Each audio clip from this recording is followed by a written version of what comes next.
Bonjour à tous, aujourd'hui je partage avec vous plusieurs méthodes qui m'ont permis d'évoluer très rapidement dans mes débuts et surtout d'avoir une longueur d'avance sur plusieurs concurrents.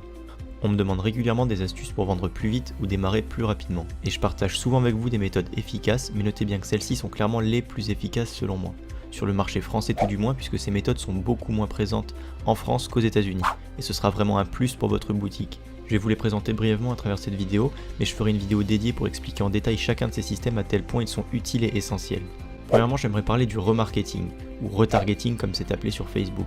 C'est le fait de cibler un visiteur qui a déjà visité votre site, mais qui n'a rien acheté, pour le traquer en quelque sorte et lui remettre sous les yeux un produit qu'il a déjà vu. Puisque rares sont les personnes qui achètent du premier coup, et ce système permet d'augmenter les ventes de façon drastique en remettant régulièrement le produit sous les yeux du potentiel acheteur. Il est bien plus facile de convertir une personne qui a déjà démontré un intérêt pour votre produit plutôt qu'un parfait inconnu, et c'est sur ces gens-là qu'il faut se concentrer. Vous constaterez par vous-même qu'en termes de retour sur investissement, le retargeting se classe généralement au sommet. Si vous êtes intéressé par le retargeting, je vous renvoie vers l'application Retarget App qui permet d'en faire de façon assez simple avec Shopify en attendant que je fasse une vidéo complète sur le sujet où je serai bien plus précis. Ensuite, je vous encourage vraiment à tenir une liste d'emails. Vous pourrez ainsi faire des relances, c'est-à-dire recontacter les potentiels clients et leur proposer des promotions pour amener du trafic sur votre site et générer des ventes depuis les mails envoyés. Ou mieux, récupérer des paniers abandonnés, c'est-à-dire inciter des gens qui ont ajouté un article au panier mais qui n'ont jamais finalisé le processus d'achat à justement acheter ce produit, en leur offrant par exemple un code à usage unique sur leur prochain achat, du downsell pour globaliser la chose. On peut alors se demander comment récupérer les mails. Vous pouvez le faire avec une newsletter, mais je vous conseille vraiment pas de faire ça puisque très peu de personnes le font de leur plein gré. Personnellement, j'utilise l'application Widio. Elle permet de récupérer les mails des clients en faisant passer ça pour un jeu.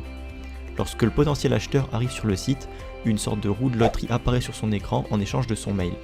Il a alors la possibilité de gagner des cadeaux, généralement sous forme de bons de réduction, et c'est vraiment très efficace pour récupérer des emails. Vous pourrez vraiment en tirer profit et je vous encourage fortement à l'essayer sur les 7 jours offerts par l'application. Je vous ai déjà parlé des upsells, donc je ne vais pas revenir dessus dans cette vidéo. En revanche, j'aimerais quand même revenir sur le fait d'avoir un support client rapide et efficace pour véhiculer une image pro. Pour cela, je vous recommande encore une fois l'application Talk2. Pour résumer cette rapide vidéo, et si je peux vous donner un plan d'action concret à mettre en place dès maintenant sur votre boutique e-commerce, ce serait premièrement de créer et d'entretenir une liste d'emails, donc pour faire des promotions, récupérer des paniers abandonnés, etc. Ensuite, de mettre en place un système de support client simple et efficace. Et enfin, lorsque vous générez assez de ventes, donc généralement 15 à 20 par semaine, et que votre pixel commencera à gagner en data, vous pourrez penser à mettre en place un système de retargeting. Mais j'y reviendrai dans une prochaine vidéo qui sera entièrement dédiée. Comme d'habitude, si cette rapide vidéo vous a plu, n'hésitez pas à mettre un pouce bleu pour me le faire savoir. Je vous dis à bientôt sur la chaîne e-business.